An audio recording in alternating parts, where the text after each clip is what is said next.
Review: Gerard Butler stars in the clever crime noir Den of Thieves. Cops and robbers, robbers and cops.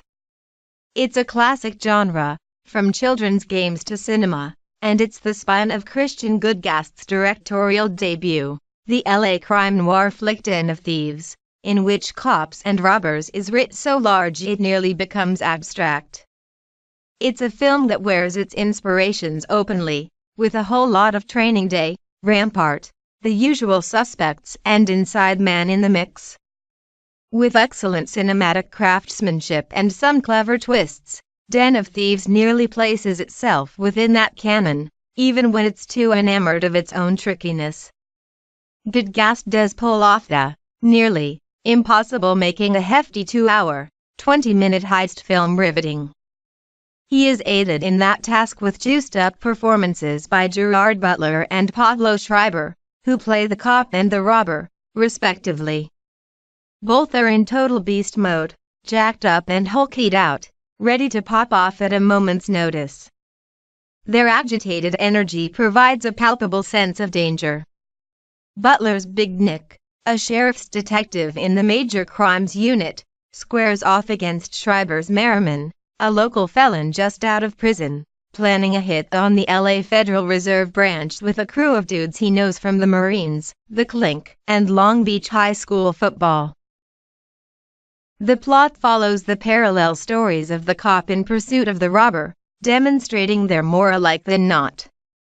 The loose cannon Nick behaves more like the gangsters than a cop.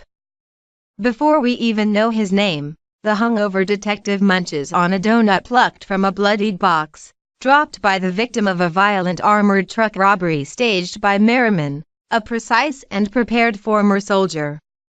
While the pace is methodical and steady, Gudegast establishes great tension throughout, using careful reveals and systematic storytelling. Although he excels in withholding and revealing information, there's some fussy geographical over-explanation, with obsessive titles designating every place. There's no need to establish that the Benihana where Nick and Merriman chopped it up is in Torrance, or if they drove from Gardena to Hawthorne.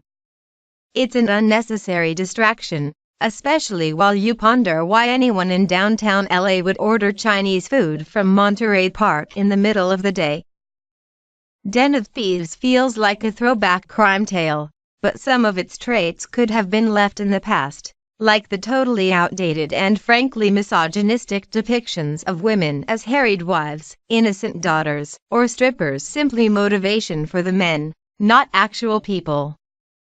The female characters are so underwritten they should have just been cut, letting the film focus on the gender dynamics of the extreme, testosterone-fueled masculinity on display.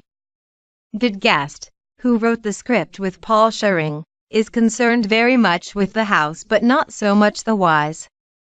For the sake of the storytelling, some crucial details are kept too close, like why Merriman ultimately commits these crimes. He's desperate, unpredictable, and driven to extremes, including unloading a machine gun into standstill traffic. Thanks for the new phobia, by the way, but we never know why he does what he does. The fun surprise of Den of Thieves is that while Butler and Schreiber thrash and gnash, O'Shea Jackson Jr. quietly and competently walks away with the whole movie as young bartender Donnie, swept up in the job as a driver and caught between these two bulls. Gudegast's twisty, churny tale of heists and homies is an action-packed romp with a good sense of humor and self-awareness. It's rendered with a startling attention to detail, but one has to wonder if with that detail, he can't quite see the forest for the trees.